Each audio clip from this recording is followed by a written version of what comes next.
Hey folks, it's shawnebaby. Welcome back to episode 2 of our career playthrough in Kerbal Space program. In this episode, I'll be building a ship to orbit Kerbin and then collecting science around Kerbal Space Center. To start things off, I'll be upgrading my mission control to allow me to pick up some more contracts.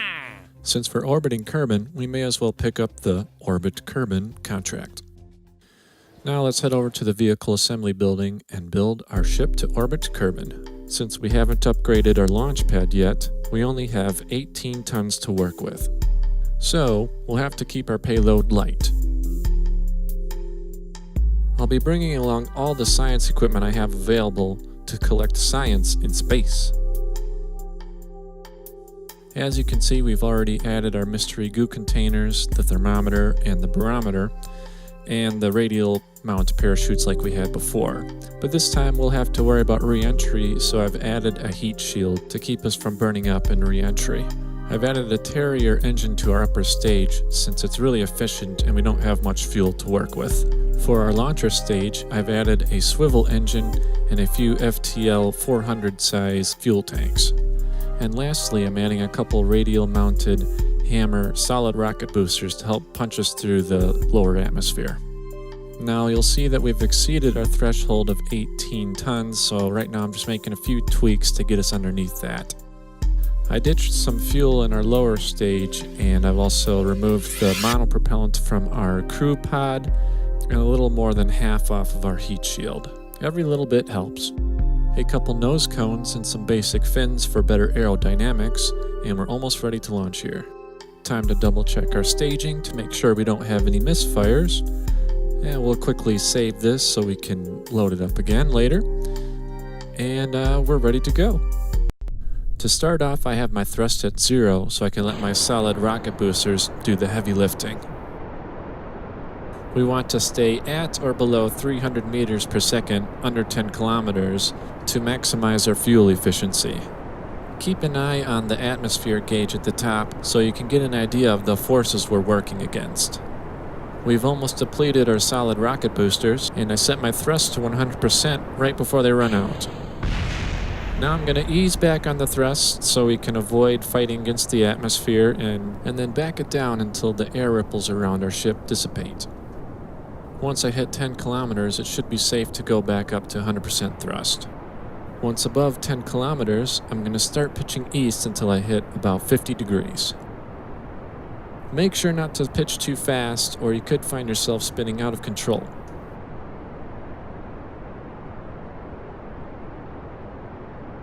Now that we're safely pitched at 50 degrees, we can go to the map view and keep an eye on our apoapsis.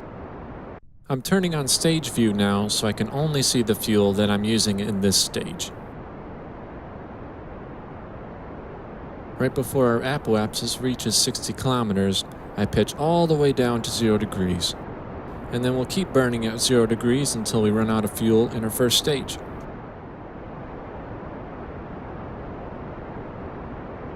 Now that we're almost out of fuel in our first stage, I'm going to switch off map view to get ready for separation.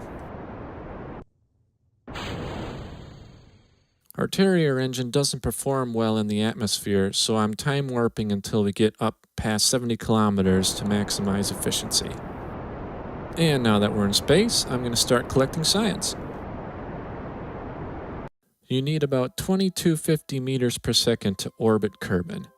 We're very close now, so I'm going to time warp next to the apoapsis so I can get a circular orbit. Now that we're close to the apoapsis, I'm going to fire up the engine and reach orbital speed. Once our apoapsis and periapsis are both over 70 kilometers, we've achieved orbit. We've completed our contracts to escape the atmosphere and orbit Kerbin, and got a couple milestones as well.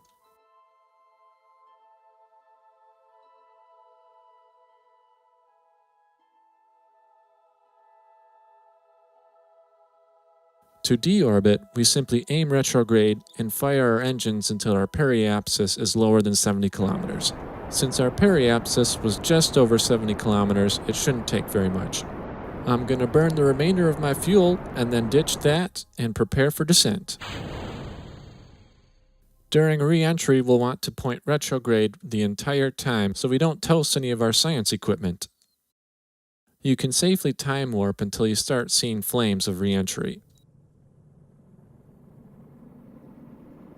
Keep an eye on the parachute icons in our staging in the bottom left. A solid red background means they're not safe to deploy. Once the background is a light gray, that means you can safely deploy your parachutes without them burning up. I was being a little risky and didn't deploy them until the very last second.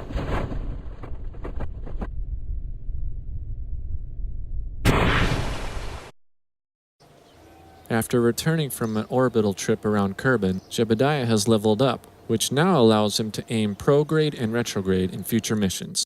I'm going to need aviation and basic science to make the ship needed to collect the science around Kerbal Space Center. But I'm short a few points, so I'll first pick up basic science so we can squeak out a few more points with the Science Junior experiments on the launch pad. You can collect 3 readings from the Science Junior per biome.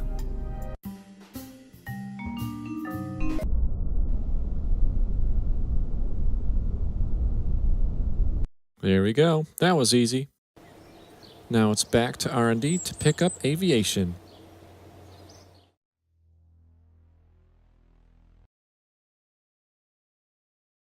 We've got everything we need to build our science space buggy. To maximize our science collection, we're bringing 3 Science Juniors, 3 mystery goo containers, 1 barometer, and 1 thermometer. The tail fin is probably a little overkill, but I like to have the safety of the added stability. We don't need to go very fast, so I'm just using the basic Juno jet engine and the small circular intake. As you can see, I had a really hard time getting the first set of wheels right. A few more tweaks to make everything symmetrical, and then we're ready to start collecting science. I've also added a couple batteries just in case. First, I'll grab Science Junior readings from the runway. Each of the buildings at Kerbal Space Center is its own biome, so we'll visit each one to get the most bang for our buck.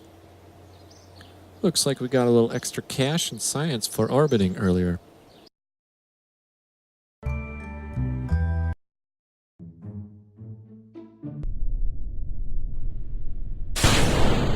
Oops, looks like I forgot an important component. We're gonna need some fuel. I'm gonna add the smallest fuel tank we've got, and then remove the oxidizer since we're using a jet engine. And again, I had a real hard time getting these wheels just right.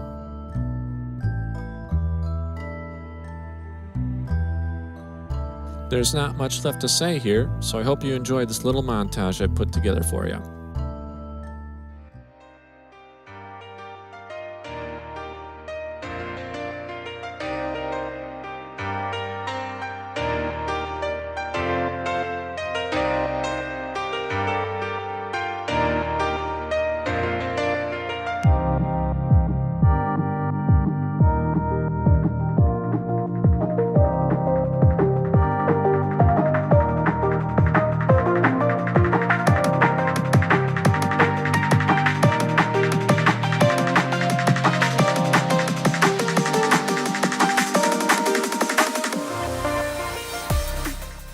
Oh yeah, I should mention there are a lot of inclines and declines around Kerbal Space Center, so watch out for them.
Well, that does it. Thanks for watching. In my next episode, I'll be completing some contracts to gear up for a trip to the moon. See you next time.